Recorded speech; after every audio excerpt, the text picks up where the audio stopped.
Hechos capítulo 23. Nosotros la semana pasada estábamos hablando acerca del necesario entendimiento de lo que es la profecía en el Nuevo Testamento, ¿verdad?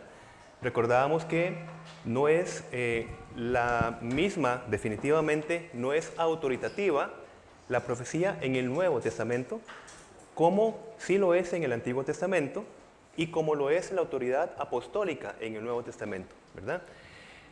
Desde los profetas del Nuevo Testamento, ellos recibían de parte del Señor un mensaje como tal. Lo que sucede es que como no tenían la autoridad como el profeta del Antiguo Testamento, era posible que al momento de poder expresar el mensaje, ya no eran guiados a toda verdad. No significaba que el mensaje que recibieran no era como tal, pero recibían una generalidad del Espíritu Santo. Por ejemplo, antes de entrar al 23, veamos un ejemplo en el 21. Hablábamos de Agabo, el profeta. Recibió lo siguiente en versículo 11. A quien viniendo a vernos, tomó el cinto de Pablo y atándose los pies y las manos, dijo, esto dice el Espíritu Santo. Y atención acá, Agabo recibió un mensaje del Espíritu Santo. Sin embargo, vamos a darnos cuenta que los detalles de esa profecía no se cumplieron tal cuales. Esto no significa que lo que recibió Agabo, en la generalidad era que Pablo iba a ser entregado en Jerusalén, iba a sufrir en Jerusalén. Ese fue el mensaje. Ahora, los detalles, ¿por qué digo esto? Porque los detalles en el Antiguo Testamento tenían que ser exactos, no podía haber ni un ápice de error. Por tanto, en la autoridad apostólica tampoco hay un ápice de error. Vean ustedes en el 11, los detalles. Así atarán los judíos en Jerusalén al varón de quien es este cinto y le entregarán en manos de los gentiles. La generalidad es que el Espíritu Santo está moviendo a Agabo para, digámoslo así, predecir que Pablo será entregado en Jerusalén y que sufrirá. Entonces, lo importante es la predicción en la profecía del Nuevo Testamento, no la autoridad. Si nosotros vamos al 33, 21-33, vemos que los judíos no ataron a Pablo, fueron los romanos. 33. Entonces llegando el tribuno, le prendió y le mandó atar con 2 cadenas y preguntó quién era y qué había hecho. Detalle. Luego, los judíos no entregaron a Pablo a los romanos. Si los romanos no hubieran tomado a Pablo, los judíos lo hubieran matado a Pablo. Y lo vemos en el 31. Y procurando ellos matarle, los judíos, a Pablo, se le avisó al tribuno de la compañía que toda la ciudad de Jerusalén estaba alborotada. De hecho, en el 35 se detalla cómo prácticamente los romanos tuvieron que alzar a Pablo para que no fuera literalmente desmembrado, ¿verdad?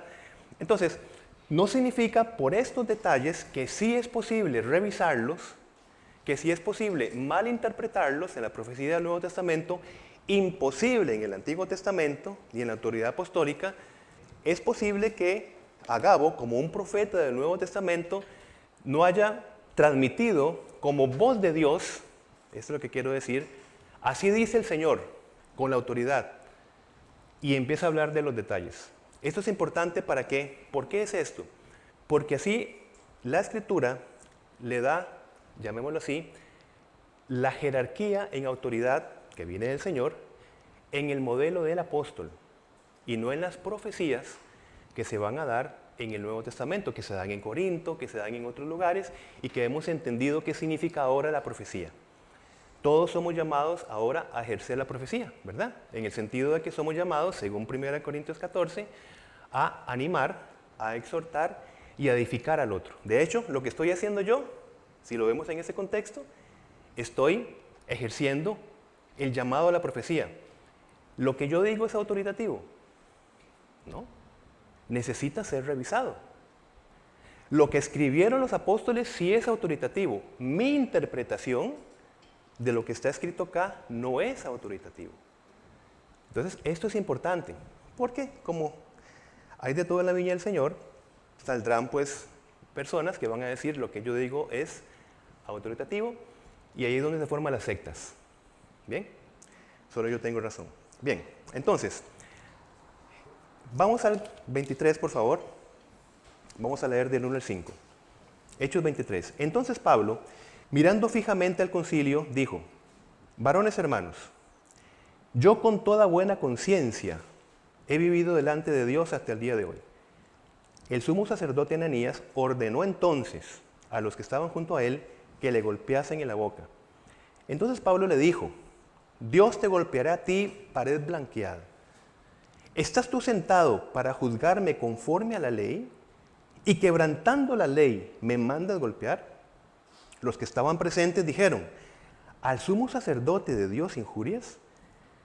Pablo dijo: no sabía, hermanos, que era el sumo sacerdote, pues escrito está: no maldecirás a un príncipe de tu pueblo. Evidentemente Pablo está en este discurso hablando acerca de que él hasta el momento vivía en plena conciencia delante de Dios.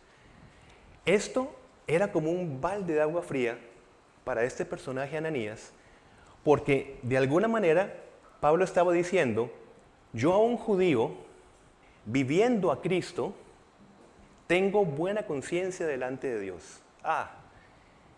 Esto delante de esa, digamos, autoridad judía era una perfecta blasfemia. ¿Cómo se le ocurre a usted decir que usted tiene buena conciencia predicando acerca de lo que usted predica?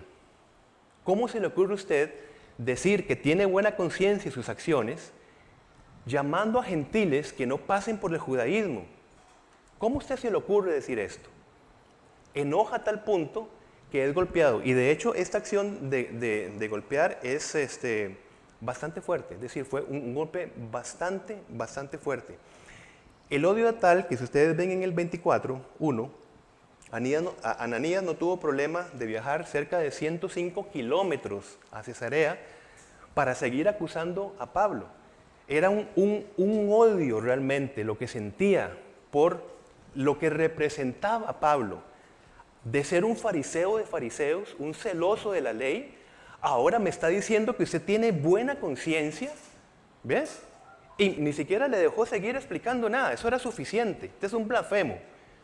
Pero en contra de lo que dice Deuteronomio 25, 1 y 2, que la ley que ellos se jactaban de revisar y de explicar, no permitía que una persona fuese azotado, etcétera, sin antes ser juzgado. Entonces, por eso es que Pablo responde desde ese punto de vista. Pablo reaccionó con un fuerte impulso de enojo, mis hermanos. Y esto a mí me encanta, porque de hecho Pablo, ya en capítulo 14, versículo 15, Pablo está diciendo, ¿verdad? Nosotros somos hombres igual que ustedes, ¿verdad? Pablo es un ser humano, con emociones normales. El punto es, ¿cómo se deja ver Cristo en Pablo? Es decir, ¿cómo se deja ver la operación del Espíritu Santo en un ser humano igual como nosotros? ¿Verdad? Eso es interesante. Digo, según esta reacción, porque lo que está diciendo en versículo 3, miren, yo no sé si se acomodaron ciertas palabras para que no quedara tan fuerte. Porque de hecho en Gálatas, cuando Pablo habla de muchas cosas, ¿verdad? En cuanto a la circuncisión, hay unos matices de interpretación, mis hermanos, realmente. Pero las palabras que están escritas ahí son fuertes, ¿verdad? Muy fuertes. Entonces, la pregunta es, ¿y qué pasó? Si Pablo debería no enojarse, debería no hablar tan fuerte como habla, ¿verdad? ¿Se pasó Pablo? Posiblemente sí. Pared blanqueada, ¿verdad? Entre otras cosas, que es lo que tenemos escrito acá. ¿Quién sabe qué más se dijo allí? Entonces la pregunta es, ¿cómo se ve la obra de Cristo ahí? Miren, Jesús había dicho, esto ya lo habíamos compartido antes, en 5:22, cualquiera que se enoje contra su hermano será culpable de juicio. Bien, recordemos que la palabra enojo que Jesús utilizó de dos posibles en el griego, de dos posibles, es orgizo, es decir, un enojo que se deja cultivar y crecer. Entonces, cualquiera que tenga un enojo que deje cultivar y que deje crecer, allí está el problema del asunto. Jesús no utilizó la otra palabra que es tumó, que es una mera emoción o pasión del momento, que todos empezamos por allí. De hecho, todos empezamos desde una reacción ante un estímulo. La emoción se dispara. Bien, eso no lo podemos evitar. Y tampoco podemos controlar lo segundo. Usted y yo no estamos llamados por Jesús para decir, bueno, ustedes en sus fuerzas, les voy a decir cómo tienen que enojarse. Van a hacer todo el esfuerzo para que ustedes no mantengan y cultiven el enojo. ¿Cómo? No nos puede decir esto en nuestra naturaleza humana. Entonces, dejándonos controlar por el Espíritu, que es cuando se ve el fruto del Espíritu en el dominio propio, es cuando sí se muestra en el carácter de nosotros como creyentes la obra de Jesucristo. ¿Por qué digo esto? Porque lo vamos a ver en Pablo. Vamos a verlo en Pablo. Pablo escribió en 2 Corintios 10:5 que nosotros llevemos cautivos los pensamientos a la obediencia de Cristo. Esto es muy importante. El enojo, que aproximadamente dura unos 90 segundos químicamente hablando en nosotros, la emoción como tal, si lo vemos en un gráfico, se dispara y en un tiempo específico ya cumple su función. Pero ¿por qué duramos semanas enojados? Hasta años. Por no perdonar porque estoy enojado con una persona. ¿Por qué razón? No porque la función del enojo haga lo que tenga que hacer, sino que este pico se mantiene desde los pensamientos. Este pico, estos pensamientos, ¿verdad?, son los que mantienen el enojo durante muchísimo tiempo allí, ¿verdad? Por eso Pablo dice, si nosotros no llevamos cautivos los pensamientos a la obediencia de Cristo, entre otras cosas, podemos mantener una emoción del enojo, que ya cumple su razón, mantenida en el tiempo. Cuando nosotros somos salvos en Cristo, nosotros somos salvos porque la culpa del pecado, Romanos 8:1, ya no, en Cristo, ya nosotros no somos culpables. Es lo que significa somos justificados en Cristo. Es una frase evidentemente judicial. Ya no hay culpa por el pecado, pero, como Pablo también lo dijo en Romanos 7:17, lo leo para ustedes, de manera que ya no soy yo quien hace aquello, sino el pecado que mora en mí. Siendo salvos significa que el pecado continúa influyendo en nosotros, desde nuestra identidad en Cristo. Ya nosotros tenemos una identidad en Cristo, pero aún en esa identidad, el pecado sigue influyendo en nosotros, ¿verdad? Ser una nueva criatura, esto lo explico por la relación que voy a hacer con lo que pasa a Pablo. Ser una nueva criatura, según 2 Corintios 5:17, significa que ya no nos identificamos con el pecado. Ahora nos identificamos con Cristo. No significa que en esta identificación, ya no con el pecado sigue influyéndonos a nosotros.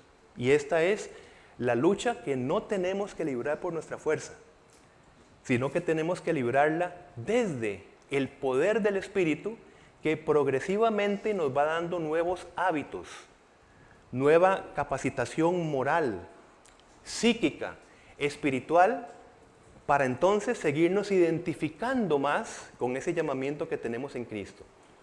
Entonces, digo esto porque el hecho que Pablo esté expresando lo que está expresando, Pablo es tan pecador como cualquiera de nosotros. Pablo fue el que escribió, yo no puedo hacer lo que quiero y hago lo que no quiero. Entonces, Pablo explica, por guía del Espíritu Santo, qué significa que usted y yo somos salvos. ¿Bien? Tenemos acceso al trono de la gracia. Acceso. Por eso es que somos una nueva criatura. Esto nos mantiene alerta en contra del pecado. Por eso, el Señor va a escribir, por medio del apóstol Pedro, en 1 Pedro 5:5, de que el Señor aparta a los orgullosos y da gracia a los humildes. Es posible que nosotros tomemos del recurso del pecado, desde el orgullo, y decir, yo puedo vivir mi vida cristiana sin necesidad de acudir confiadamente al trono de la gracia. Entonces, esto es, y como hemos dicho antes, el Espíritu Santo nos sensibiliza en contra del pecado para no permanecer en el pecado. vencemos el pecado en tanto permanecemos en Cristo, como dice Juan 15:5, y es en esa comunión, mis hermanos, solamente en esa comunión, porque usted y yo podemos vivir el cristianismo sin realmente experimentar a Cristo. Podemos vivirlo desde, por ejemplo, unas prácticas o unas disciplinas específicas. Pretender que por disciplinas espirituales nosotros vamos a luchar en contra del pecado, por ejemplo, ¿verdad? Entonces, en esa comunión con Él es donde el Espíritu Santo produce en nosotros, o sea, yo no me autotransformo de leerme la Biblia en un año, por ejemplo. Va a ser un reto interesante para recibir un premio al final. Pero realmente esto no me va a transformar a mí. Porque si esto sucede, yo tendría que decir, gracias a que yo me leí la Biblia en un año, entonces me transformé. Ese es el peligro muy sigiloso. Cuando nosotros estamos en la presencia del Señor, como consecuencia tenemos una necesidad en el amor de estudiar y escudriñar la palabra. Esa es otra cosa. Como una consecuencia de estar primero en su presencia. Donde la transformación del Señor es que nos impulsa a la oración y nos impulsa a leer la palabra de Dios. No al contrario. Produce en nosotros un arrepentimiento continuo como don de Dios. He puesto acá porque Pablo, digamos, la obra del Espíritu Santo en él fue sensibilizarlo en contra de ese enojo que estaba viviendo. Lo que quiero decir es que no podemos evitar el enojo del impulso ante frustraciones, injusticias. No podemos hacerlo. Es más, no debemos hacerlo. El enojo necesita estar para procurar la justicia. Necesitamos enojarnos, imagínense ustedes, ¿verdad? Pero la operación del Espíritu en nosotros nos lleva a sensibilizarnos en contra de lo que nosotros queremos hacer y continuar en un camino que no está marcado desde la Escritura. Por eso Pablo, sensibilizado en el Espíritu, va, digamos, a tener dominio propio desde la voluntad de Dios. Escrito está, no injuriarás, ¿verdad? Es la palabra que él utiliza, digamos, no va a estar en una injuria, literalmente en contra, como dice aquí en el versículo 5, no maldecirás, injuriarás a un príncipe de tu pueblo. Quiero decir con esto, cómo el enojo de Pablo pasa a dispararse por la frustración, a inmediatamente, prácticamente, someter su enojo y que no crezca y que no estalle, porque él somete sus pensamientos a la palabra de Dios. Es posible que nosotros conozcamos la palabra de Dios y el enojo la pasemos por encima. Es posible que la palabra diga, no codiciarás, y la pasemos por encima. Por eso es que estamos llamados a esto, a someter nuestros pensamientos, a someter inclusive nuestras emociones a la obediencia de la palabra del Señor. Pero no es un llamado para que usted y yo lo hagamos en nuestra fuerza, porque nos vamos a frustrar, no vamos a poder. Ahí está el pequeño detalle. Esto es una consecuencia de estar en la presencia del Señor, que Él opera en nosotros nuevas capacidades que no podemos lograr por nuestra cuenta, por nuestras propias disciplinas, tal vez llenas de mucha piedad, pero ineficaces para vivir en el Espíritu. No estoy diciendo que la gran conclusión es, entonces no es necesario orar ni leer la Escritura. Es todo lo contrario. Es que no pongamos esto como si fuera una obra suya y mía para lograr vivir en el Espíritu. Esa es una pequeña diferencia. Entramos en la presencia, en la comunión con el Señor, desde un espíritu humilde y dependiente, para que nosotros seamos fortalecidos en su presencia. Y este fortalecimiento en el Espíritu nos va a guiar a la palabra, porque el Espíritu busca glorificar a Cristo. Y nosotros glorificamos al Cristo en nosotros leyendo la Escritura, ahora sí, orando constantemente y en todo tiempo. Todo esto que leemos nosotros es una consecuencia. Y me estoy brincando muchas cosas. ¿Saben por qué? Porque es muy importante esto. Nuestra vida cristiana tiene que ser la respuesta a la experiencia de estar en la presencia del Señor. Si por ejemplo usted y yo tomamos una hora específica para leer la Escritura, pero nos quedamos allí, no nos estamos procurando, colaborando en nuestra transformación. Porque estamos diciendo, yo me transformo porque a las 6 de la mañana, de 6 a 6:20, hago un devocional. No estoy en contra del devocional. Y es que tengo mucho cuidado con decir esto. Es que si nosotros pensamos que así nosotros vamos a ser transformados, estamos haciendo algo por nosotros mismos y buscando una consecuencia de lo que yo hago. Cuando yo vaya a un devocional, es una respuesta al amor, que ya el Espíritu Santo está operando en mi interior. Y yo digo, tengo sed, mi alma tiene sed de sí, como dice el Salmo. Y entonces en la mañana busco tu presencia, Señor, y busco tu palabra. Pero es otra dirección completamente diferente a la primera. ¿Usted le ha pasado que leyendo la Biblia está bostezando y cabeceando? Pero tengo que terminar el capítulo. No puedo quedarme sin leer el capítulo. A eso me refiero yo. Entonces, cuando vivimos esas disciplinas espirituales y tenemos que someter nuestros pensamientos a la obediencia de Cristo, no podemos. Y nosotros decimos, pero qué raro, si yo hago todos los días un devocional. Porque esto no es poder de transformación. Es la presencia del Señor. Donde nosotros decimos, pero ¿cómo, cuándo y de qué manera? Bástate mi gracia. Es más, va a decir el apóstol Pablo a Efesios que el Señor nos da mucho más de lo que nosotros pedimos e imaginamos, estando en su presencia. De allí, mis hermanos, sanamos nuestras heridas. De allí nosotros nos fortalecemos. Así que cuando su enojo y el mío ahora tienen una nueva dirección, es decir, un nuevo sometimiento, qué maravilloso es decir, pero ¿en qué momento pasó esto? ¿Cómo pasó esto? Y allí toda la gloria será para el Señor. No podemos nosotros decir, esto fue porque me pasé toda una semana aquí, ¿verdad? ¿Qué puede pasar? Podemos pensar así. ¿Y qué va a pasar dentro de unos meses? Como está nuestra fuerza sostenida, volvemos a caer. ¿Bien? Entonces es importante que Pablo entonces lo que hace es que somete sus pensamientos a la palabra. ¿Por qué? Porque él procuraba, no desde la rigurosidad, antes como fariseo, lograr cosas, sino entendió que todo lo que entendía, como decía Pablo, lo estimo como basura, dijo Pablo. Pero las prácticas, como usted se veía delante de las personas, ¿pero cómo? Todo eso es basura. Y él habla del amor de Cristo, para que nosotros entendamos lo que significa vivir a Cristo. Podemos mantenernos en depresión, en vacío existencial, desde nuestras propias disciplinas espirituales. Es una autoayuda espiritual. Podemos permanecer así por años, porque somos llamados a vivir la presencia del Señor en nuestra vida y desde allí ser fortalecidos en el poder de su gracia. Después de esto, vamos corriendo con sed espiritual a leer la Escritura, a hacer devocionales, a orar, a servir, a lo que sea. Pero es una consecuencia de lo más importante, la presencia del Señor. Reflexionemos juntos.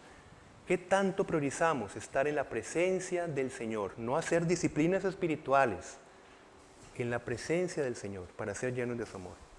Bien, mis hermanos, vamos a continuar con el texto de Hechos 23. Nos quedamos bastante tiempo en lo que es la obra del Espíritu en nuestra humanidad. Y vamos a ver otra muestra en Pablo. Vamos a ver otra muestra en Pablo de la obra del Espíritu en su humanidad. Vamos a ver a partir del versículo 6, luego de que pasó el evento con Ananías, dice el versículo 6, entonces Pablo, notando que una parte era de saduceos y otra de fariseos, alzó la voz en el concilio, varones hermanos, yo soy fariseo, hijo de fariseo, acerca de la esperanza y de la resurrección de los muertos se me juzga, va a decir Pablo, ¿no? Y cuando dijo esto, se produjo disensión entre los fariseos y los saduceos y la asamblea se dividió.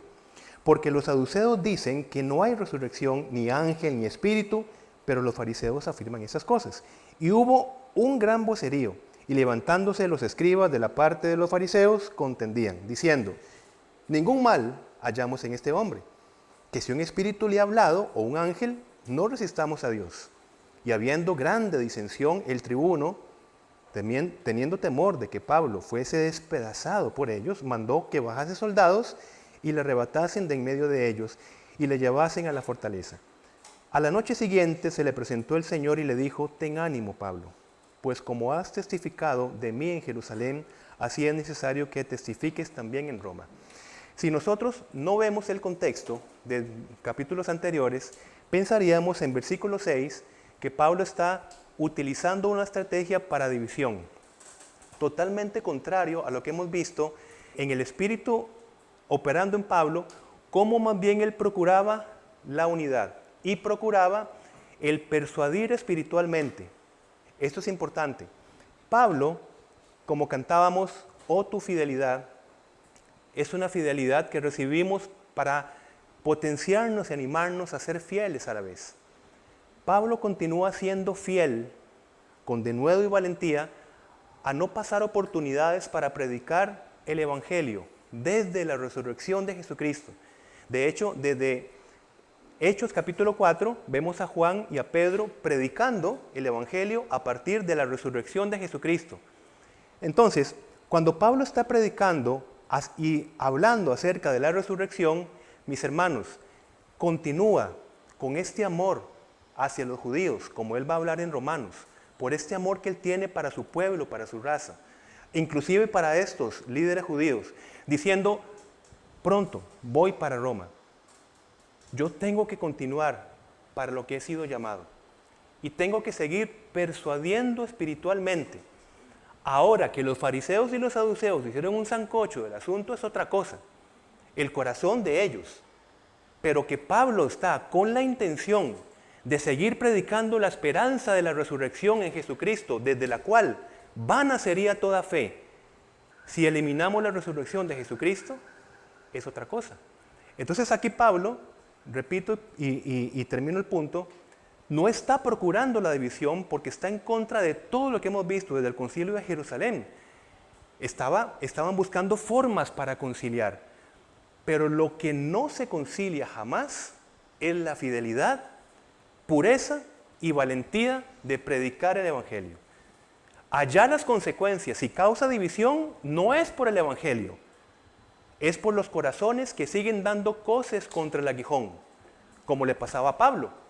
Pablo sabía esto, pasaba muchísimo tiempo dando coces contra el aguijón. ¿Qué significa esto? Innecesariamente haciéndose daño por resistirse a la esperanza y a la voluntad de Dios, que fue el mensaje que recibió. Dura cosa es que des coces contra el aguijón, Pablo. Creo que es importante porque Pablo acá está dando la misma línea de Jesucristo. Cuando vino Jesucristo, venía asediado por una turba lleno de palos y demás. ¿Qué sucedió? Le dice a Judas: amigo, ¿a qué vienes, amigo? Cristo sabía que iba y voluntariamente se entrega a la cruz del Calvario, pero le está dando a Judas en ese momento, indiferentemente de lo que sucede, porque para eso nació Jesucristo, pero le da a Judas la última oportunidad. Amigo, ¿a qué vienes? Pablo va con este espíritu. Y no estamos idealizando la humanidad de Pablo. Estamos viendo la operación del Espíritu Santo en la humanidad. De Pablo y de cualquiera de nosotros. ¿Cómo somos llamados entonces a esta fidelidad del Evangelio? Vamos a continuar leyendo a partir del 12 al 22. Nada más detengámonos un momentito en el 11, que es importante. Pablo, otra vez, estaba persuadiendo hasta el último momento, sabía que iba para Roma, dando la esperanza de la resurrección de Cristo.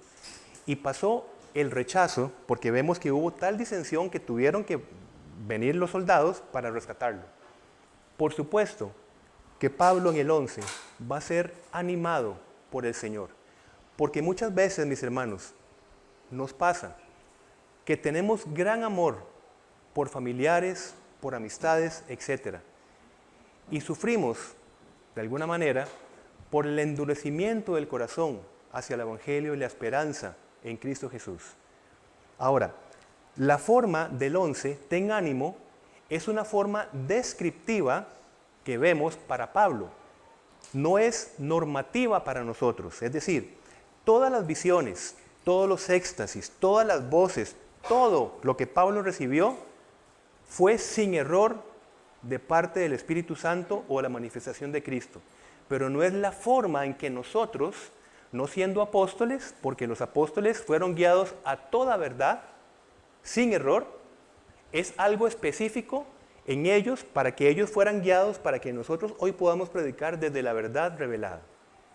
Entonces, este ánimo que nosotros vemos acá, en el 11, ten ánimo Pablo, se le presenta al Señor.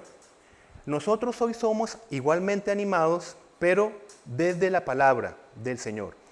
Vemos Romanos 15:4, por favor. Romanos 15:4, es Pablo el que está hablando, y perfectamente él pudo haber dicho, hermanos, así como yo fui animado en una presencia viva del Señor, así tengan ustedes la esperanza de que van a ser animados, viendo visiones, éxtasis, escuchando voces personales. Pero Pablo va a escribir en capítulo 15, versículo 4, porque las cosas que se escribieron antes para nuestra enseñanza se escribieron, a fin, propósito, de que por la paciencia y la consolación de las Escrituras tengamos esperanza. Entonces recibiremos el mismo ánimo de Pablo en 23:11, pero ahora a través de la esperanza que nosotros vemos en la Escritura, en la revelación escrita que tenemos acá. Ahora, el cuidado que necesitamos tener es que no se trata solo de leer la Biblia, sino de entrar en la presencia de Dios por medio de sus promesas vivas que nos hablan desde la Escritura. Y escrito por acá, Dios le dijo a Moisés en un tiempo anterior a la consolidación de las Escrituras, mi presencia irá contigo y te daré descanso. Esto revela que la fuente primaria de dirección y consuelo para el pueblo de Dios no fue inicialmente un texto, sino su presencia viva y personal. Ahora, a través del texto, nosotros somos invitados a estar en la presencia del Señor. A partir del versículo 12, vamos a leer por favor, Hechos 23:12. Venido el día, algunos de los judíos tramaron un complot y se juramentaron bajo maldición, ahora vamos a hablar al respecto, diciendo que no comerían ni beberían hasta que hubiesen dado muerte a Pablo. Qué terrible, ¿verdad? Posiblemente de la línea de los celotes. No comeremos y no beberemos hasta que nosotros matemos a esta persona. Este voto se conoce como herem. Es un voto que nosotros vemos en el Antiguo Testamento, por ejemplo, cuando va a ser tomada la ciudad de Jericó, esta acción se llama herem, es decir, vamos a consagrar todo lo que se encuentre allí. Vamos ahora a profundizar un poco más sobre ese concepto que es importante y cómo contextualizarlo ahora, cómo lo contextualizó el Señor Jesucristo. Dice, eran más de 40, versículo 13, los que habían hecho esta conjuración. 14, los cuales fueron a los principales sacerdotes y a los ancianos y dijeron, nosotros nos hemos juramentado bajo maldición a no gustar nada hasta que hayamos dado muerte a Pablo. Ahora pues, vosotros con el concilio, requerid al tribuno que le traiga mañana ante vosotros, como que queréis indagar alguna cosa más acerca de él. Y nosotros estaremos listos para matarle antes que llegue.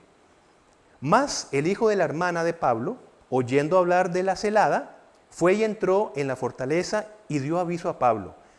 Pablo, llamando a uno de los centuriones, dijo, lleva a esta joven ante el tribuno, porque tiene cierto aviso que darle. Él entonces, tomándole, le llevó al tribuno y dijo, el preso Pablo me llamó y me rogó que trajera ante ti a esta joven, que tiene algo que hablarte. El tribuno, tomándole de la mano y retirándose aparte, le preguntó, ¿qué es lo que tienes que decirme? Él le dijo, los judíos han convenido en rogarte que mañana lleves a Pablo ante el concilio, como que van a inquirir alguna cosa más cierta acerca de él, pero tú no les creas, porque más de 40 hombres de ellos le acechan, los cuales se han juramentado bajo maldición a no comer ni beber hasta que le hayan dado muerte, y ahora están listos esperando tu promesa. Entonces el tribuno despidió al joven, mandándole que a nadie dijese que le había dado aviso de esto. Mis hermanos, ¿qué vemos acá? La protección del Señor a través de un joven para Pablo. Y el Señor se había manifestado a Pablo de una manera extraordinaria y también ahora preserva su vida a través de, digámoslo así, un pequeño recurso, por decirlo de alguna manera. ¿Por qué esto es importante? Porque muchas veces, hablo en primera persona, esperamos que Dios nos ayude de una manera extraordinaria.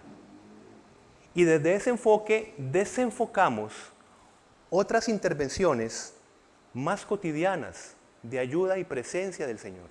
Y esto, por ejemplo, ante una enfermedad, quisiéramos que viniera un evento extraordinario para pasar de estar enfermos a estar sanos. Pero no vemos cotidianidades. Por ejemplo, el que el Señor nos provee de sabiduría para poder administrar recursos, para ir a una farmacia o para ir, digamos, a un profesional de la salud para recuperar nuestra salud. Entonces, cuando nosotros vemos los pequeños detalles, administrando, viendo formas para salir de las situaciones y no en un evento único en el cual somos liberados, sanados, etc., dejamos de tener contentamiento. Porque el contentamiento es poder ver cómo el Señor está presente en las pequeñas cosas de nuestra vida. De eso se trata el contentamiento, porque si no vemos una acción extraordinaria, ¿qué pasa? Nos abatimos y dejamos de ver las pequeñas cosas. Digo esto porque Pablo fue librado de la muerte, mis hermanos, a través de un joven, aproximadamente 24 años, lo libra de esto. Tal vez hubiese sido que van los 40 asesinos y viene una luz del cielo y los cega, como pasó en Hechos 9. Algo extraordinario. Pero no, Dios utiliza algo menos extraordinario. Qué importante es que empezamos a ver a Dios en nuestra cotidianidad, en las pequeñas cositas. Y de verdad, mis hermanos, esta buena observación nos lleva a un corazón en contentamiento. Señor, estás en mi vida presente. Estás en esto y en esto y en esto y en lo otro. Te logro ver en mis cosas cotidianas, las más pequeñas. Allá estás tú. Estás sosteniéndome, animándome. La voz de un hermano, por ejemplo, de una hermana, un mensaje, etc. Dice, estás tú. A menos que yo quiera algo extraordinario para pasar de una desolación a un buen estado de ánimo desde un punto. Pero esa pequeña palabra, ese pequeño mensaje, está operando el poder de Dios ahí en nuestra vida. Como pasaba con Pablo, a través de su joven sobrino, ¿no?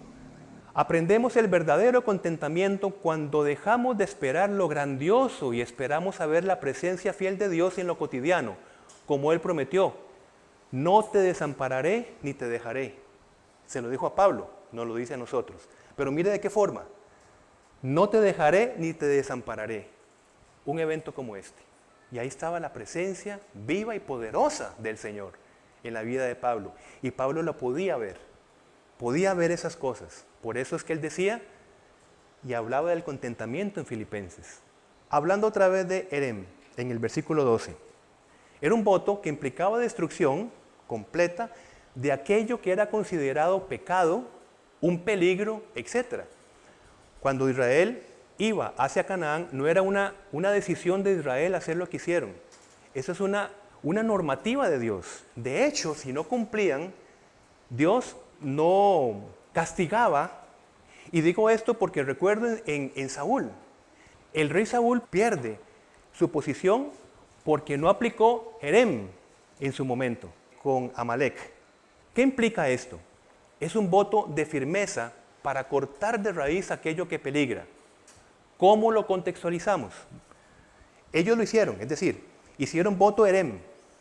Vamos a cortar de raíz aquello que para nosotros, la persona que es un peligro para nuestro pueblo, sin comer y beber. Yo no sé cómo hicieron, en el desierto sin beber, ¿verdad? El principio es cortar radicalmente aquello que nos aleja del Señor. Esto lo contextualizamos, recuerden ustedes, con lo que va a decir Mateo. Vamos por favor, Mateo capítulo 5. Tomemos en cuenta esta idea de Herem. Y vamos a ver Mateo 5, versículo 27. Y veamos esta relación de Jesucristo contextualizando para vida Herem. ¿Bien? 27. Oísteis que fue dicho, no cometerás adulterio. Pero yo digo que cualquiera que mira a una mujer para codiciarla, ya adulteró con ella en su corazón. Aquí está la contextualización. Por tanto, si tu ojo derecho te es ocasión de caer, sácalo y échalo de ti, pues mejor te es que se pierda uno de tus miembros y no que todo tu cuerpo sea echado al infierno. Hagamos la contextualización con eso que estaba pasando con Pablo desde esa perspectiva. 30. Y si tu mano derecha te es ocasión de caer, córtala y échala de ti, pues mejor te es que se pierda uno de tus miembros y no que todo tu cuerpo sea echado al infierno. ¿Cómo lo vivimos hoy en nuestra vida? Llamémoslo así. ¿Cómo contextualizamos Herem en nuestra vida? Mis hermanos, tenemos que cortar, separar de raíz, principalmente un pecado esencial, principal, que no nos permite tener acceso al trono de la gracia del Señor, desde el cual recibimos la riqueza del poder de la gracia. ¿Qué es lo que más nos aleja de Dios? El orgullo, la autosuficiencia, que se baña de distracciones, de otras prioridades. Dios se opone a los orgullosos, pero da gracia a los humildes. Entonces, aplicando Herem, para contextualizar lo que estamos hablando, si nosotros decimos cortar de raíz, destruir completamente, como era el sentido, no dejar absolutamente nada, y lo aplicamos desde, digámoslo así, la tendencia pecaminosa más peligrosa, creo yo, de la que se derivan todas las anteriores, porque si el orgullo nos impide entrar en la presencia del Señor, porque pasamos la vida pensando que nuestra salvación es como una AAA que nos dura por un mes, etcétera, etcétera, cuando estamos medios que necesitamos, otra vez hacemos cosas para llenarnos emocionalmente y así continuamos. Eso es orgullo.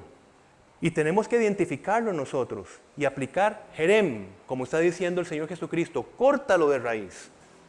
Córtalo, porque Dios se opone a los orgullosos. Oponer no es que rechaza, mis hermanos, es que todas las promesas del poder de la gracia no pueden aplicarse sobre un corazón que sigue luchando por sus propias fuerzas, pensando que puede hacer las cosas por sí mismo. Por eso es que da gracia a los humildes, que es la primera bienaventuranza que nosotros vemos en Mateo 5. Bienaventurados los pobres de espíritu, los pobres de espíritu, porque de ellos es el reino de Dios. Aquí nosotros, en la presencia del Señor, encontramos firmeza. La firmeza no significa nunca caer, es saber que el Señor nos levanta cada vez que nosotros caemos. Firmeza.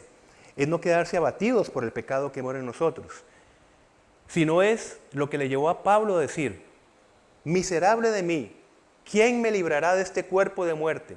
En Romanos 7:24. Pero decir con Pablo lo que dijo en versículo 25, gracias doy a Dios por Jesucristo nuestro Señor.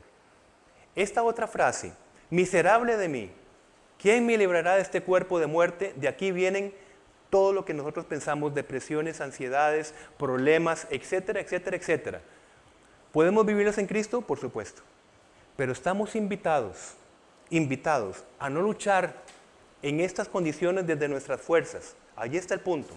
Sino es acercarnos confiadamente al trono de la gracia, con un corazón humilde, diciendo, Señor, solamente tú, solamente en ti puedo ser sano de mis heridas, solamente tú. Y repito, para pasar a otro tema, esta condición usted y yo podemos pasarla siendo todavía cristianos. Es posible ser cristianos y no poder tomar las gracias, el poder de la gracia que está a disposición de nosotros. Es posible cumplir con agendas cristianas y sentir que nos estamos consumiendo por dentro todos los días. ¿Es posible? Sí es posible. Desde la desesperanza, nosotros nos abatimos para lo que sea. Pero mis hermanos, somos el único pueblo en este planeta que en Cristo tiene acceso al poder de la gracia. Y a menos que pensemos que hay algo imposible para Dios, el orgullo, con otras cosas, nos va a impedir tomar lo que ya Cristo ganó para nosotros. ¿Ven? Eso es lo que sucede con el orgullo. Empezamos a tomar diferentes fuentes y recursos y dejamos lo más esencial. Comento entonces que Pablo, en 23, leemos los primeros versículos, y llamando a 2 centuriones, mandó que preparasen para la hora tercera de la noche 200 soldados, 70 jinetes y 200 lanceros, para que fuesen hasta Cesarea. Lo que quiero decir con el primer versículo es que vemos la acción de Dios protegiendo a Pablo a través de las autoridades civiles. También otra muestra en que Pablo es, digamos, protegido. Dios es nuestro consolador, quien nos anima, quien nos ayuda. Esto no excluye el llamado que tenemos como iglesia para consolarnos unos a otros, para animarnos unos a otros. Dice, cercano está Jehová a los quebrantados de corazón y salva a los contritos de espíritu. Pero también se escribe, sobrellevad los unos las cargas de los otros y cumplid así la ley de Cristo. ¿Cuál ley? La ley del amor. Como creyentes del nuevo pacto, ya no estamos bajo la ley, ojo, sino en la ley la ley del amor, porque el Espíritu Santo nos capacita para vivir en la ley del amor, que es la promesa de Jeremías 31:33. No bajo la ley, porque es bajo nuestras fuerzas cumplir la ley. En la ley es que en la presencia de Dios, solamente allí, podemos cumplir la vivencia del amor relacional. Solamente allí. Por eso, llamémoslo así, me atrevo a escribir, estamos en la ley, porque eso es el cumplimiento de la promesa. Pondrá la ley en su mente y corazón. Y es lo que viene después del nuevo pacto a través del Espíritu Santo. Gracias, Señor, por este tiempo tan maravilloso que nos permites compartir como tu cuerpo, como tu iglesia, a través de tu palabra. Por palabras de ánimo, principalmente de esperanza, Señor, en medio de nuestras cotidianidades, y saber que el acceso al trono de la gracia está totalmente accesible, Señor, para cada uno de nosotros en Cristo Jesús. Gracias por el privilegio que tenemos desde nuestra humanidad caída de poder ser fortalecidos y consolados a través de tu presencia, Señor. Bendito sea tu nombre.